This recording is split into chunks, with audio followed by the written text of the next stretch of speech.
So ಮನೇಲಿ ಸಿಕ್ಕಾಪಟ್ಟೆ ಕಷ್ಟ ಇರುತ್ತೆ, ದುಡ್ಡು ಇರ್ತಿರಲಿಲ್ಲ ಅಂದರೆ ಸೀರಿಯಲಲ್ಲಿ. ಏನು ಮಾಡೋದು, second P U C fail, ಎಲ್ಲೂ ಕೆಲಸ ಸಿಗಲ್ಲ ಇವನಿಗೆ.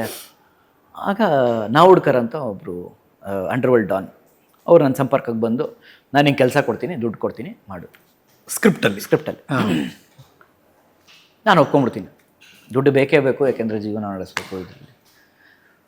ಸರಿ ಒಪ್ಕೊಂಡು ಅದನ್ನು ಮಾಡ್ತಾಯಿರ್ತೀನಿ.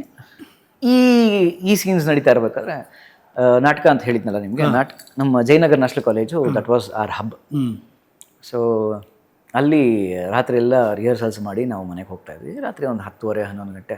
ಆಗ 10:30-11 ಗಂಟೆ it was mid night exactly. Hoysala ಅಂತ ಯಾವಾಗಲೂ ಇರ್ತಾ ಇತ್ತು, ಈಗಲೂ ಇರುತ್ತೆ. ಸೊ ಒನ್ಸ್ ವಾಟ್ ಹ್ಯಾಪೆಂಡ್, ಎಲ್ಲ ನಮ್ಮ ರಿಹರ್ಸಲ್ಸ್ ಎಲ್ಲ ಮುಗಿಸ್ಕೊಂಡು ನಾವು 3-4 ಜನ ಫ್ರೆಂಡ್ಸು ಮುಂಗಡೆ ಹೋಗ್ತಾ ಇದ್ವಿ. ಆ ಕಡೆಯಿಂದ ಹೊಯ್ಸಳ ಬರ್ತಾಯಿದೆ. ಸರಿ ನಾನು ಅವರೆಲ್ಲ ಮುಂದಕ್ಕೆ ಹೋಗ್ತಾಯಿದ್ರು, ನಾನು ಒಂದು ನಿಮಿಷ ಬರ್ತೀನಿ ಅಂದ್ಬಿಟ್ಟು ಸೈಡ್ಗೆ ಹೋಗಿದ್ದೆ ನೇಚರ್ ಕಾಲ್ಗೆ. ಸರಿ ಅದೆಲ್ಲ ಮುಗಿಸ್ಕೊಂಡು ಈ ಕಡೆ ಬರ್ತಾಯಿನಿ. ಅಷ್ಟರಲ್ಲಿ ಅವರು ನಮ್ಮ ಫ್ರೆಂಡ್ಸ್ನ ಲಾಕ್ ಮಾಡಿಬಿಟ್ಟು, ಏನ್ರೇ ನೀವು ಇಷ್ಟೊತ್ತಲ್ಲಿ ಏನ್ರೇ ಮಾಡ್ತೀವಿ, ತೋರಿಸೆ ಎಲ್ಲಿ ಎಲ್ಲ ಹೊಡೆದ ಫುಲ್ಲು ಜೋರಾಗಿ ಇನ್ಸ್ಪೆಕ್ಟ್ರು. ಸರಿ ಸರ್, ಅಲ್ಲ ಸರ್, ನಾಟಕ ಯಾವ ನಾಟಕ, ಏನು ನಾಟಕ? ಸರಿ ನಾನೆಲ್ಲ ಮುಗಿಸ್ಕೊಂಡು ಆ ಕಡೆ ಹೋದೆ. ನಿಮ್ಮ ನೋಡಿದ್ರು? ನಾನು ನೋಡಲಿಲ್ಲ.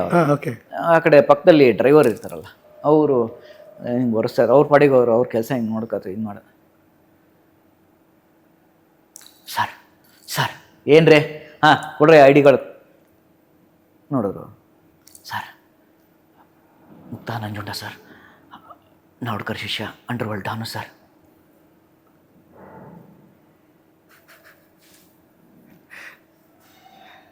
ಬೇಗ ಮನೆಗೆ ಹೋಗ್ರಿ ಡೆಪ.